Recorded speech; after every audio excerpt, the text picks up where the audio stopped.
కాంగ్రెస్ పార్టీని బలోపేతం చేసుకునే అవసరం మనందరికీ ఉంది. మరి ముఖ్యంగా ఆంధ్ర రాష్ట్రానికి ఉంది. ఎందుకంటే గత 11 సంవత్సరాలుగా బీజేపీ అధికారంలో ఉంది. మోడీ గారు ప్రధానమంత్రిగా ఉండి కూడా విభజన హామీలలో ఏ ఒక్క హామీ అయినా ప్రత్యేక హోదా దగ్గర నుంచి మొదలు పెడితే ఏ ఒక్క హామీ కూడా ఈ రోజు వరకు ఆంధ్ర రాష్ట్ర ప్రజల చేతుల్లో పెట్టింది లేదు మోడీ గారు. ఈ పరిస్థితుల్లో ఒక్క కాంగ్రెస్ పార్టీ మాత్రమే విభజన హామీలలో ఏ ఒక్క హామీ నెరవేరాలన్నా కాంగ్రెస్ పార్టీ రాహుల్ గాంధీ గారు ప్రధానమంత్రి కావాల్సిన అవసరం ఉంది. అందుకే కాంగ్రెస్ పార్టీని బలోపేతం చేసుకోవాల్సిన అవసరం ఉంది. 11 సంవత్సరాలు అయింది. విభజన హామీలలో ఏ ఒక్కటి అంటే కనీసం ప్రత్యేక హోదా అయినా లేక పోలవరం అయినా రాజధాని అయినా కనీసం ఉన్న విశాఖ స్టీలు ప్రైవేటైజ్ కాకుండా ఆపుతాము అనన్నా ఒక్క మాట కూడా ఇంతవరకు మోడీ గారు చెప్పలేదు. ఈ రోజు వరకు కూడా మోడీ గారు ప్రధానమంత్రిగా ఉన్నారు అంటే ఈరోజు ఆంధ్ర రాష్ట్ర ప్రజలు ఓట్లు వేస్తే ఆ బలం చంద్రబాబు గారు తీసుకెళ్లి మోడీ గారికి ఇస్తే ఈరోజు మోడీ గారు ప్రధానమంత్రి కుర్చీలో కూర్చుని ఉన్నారు.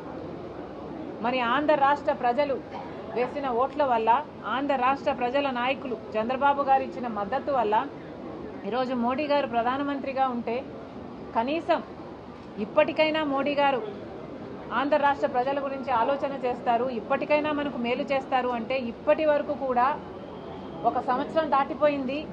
ఇప్పటి వరకు కూడా మోడీ గారు ఎటువంటి అష్యూరెన్స్లు ఇవ్వలేదు.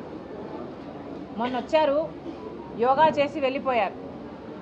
యోగా మీద ఉన్న శ్రద్ధ ఆంధ్ర రాష్ట్ర ప్రజల మీద లేకపోయింది మోడీ గారికి. ప్రత్యేక హోదా ఇస్తామని చెప్పలేదు.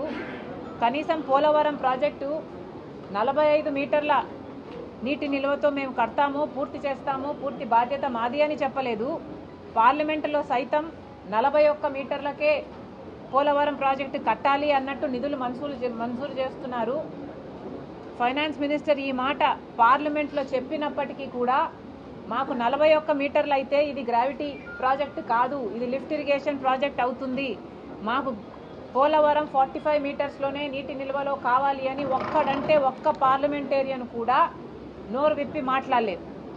వైసీపీ ఎంపీలు ఉన్నారు, టీడీపీ ఎంపీలు ఉన్నారు, జనసేన ఎంపీలు ఉన్నారు, బీజేపీ ఎంపీలు ఉన్నారు. ఆంధ్ర రాష్ట్రానికి చెందిన ఇంతమంది ఎంపీలు లోక్సభలో రాజ్యసభలో ఒక్కడు కూడా నోరు విప్పి మాకు పోలవరం ప్రాజెక్టు గ్రావిటీ బేస్డ్ ప్రాజెక్టుగా యథావిధిగా 45 మీటర్ల నీటి నిల్వతోనే కట్టాలి అని ఒక్క మగాడు మాట్లాడలేదు.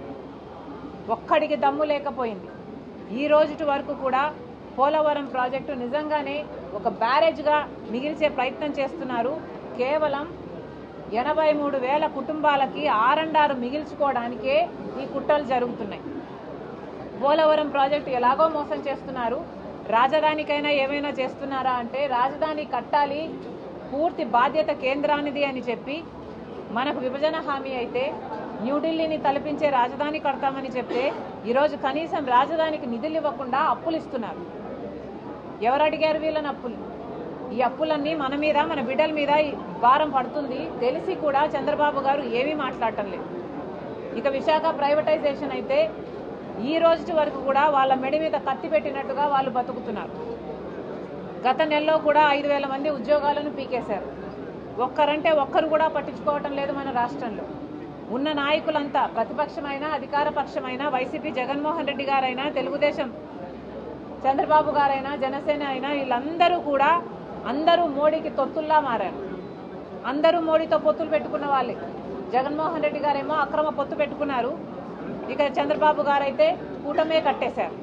మరి ఇలాంటి పరిస్థితుల్లో ఆంధ్ర రాష్ట్రానికి మేలు ఎలా జరుగుతుంది? అందుకే ఈరోజు కాంగ్రెస్ పార్టీ బలపడాల్సిన అవసరం ఉంది.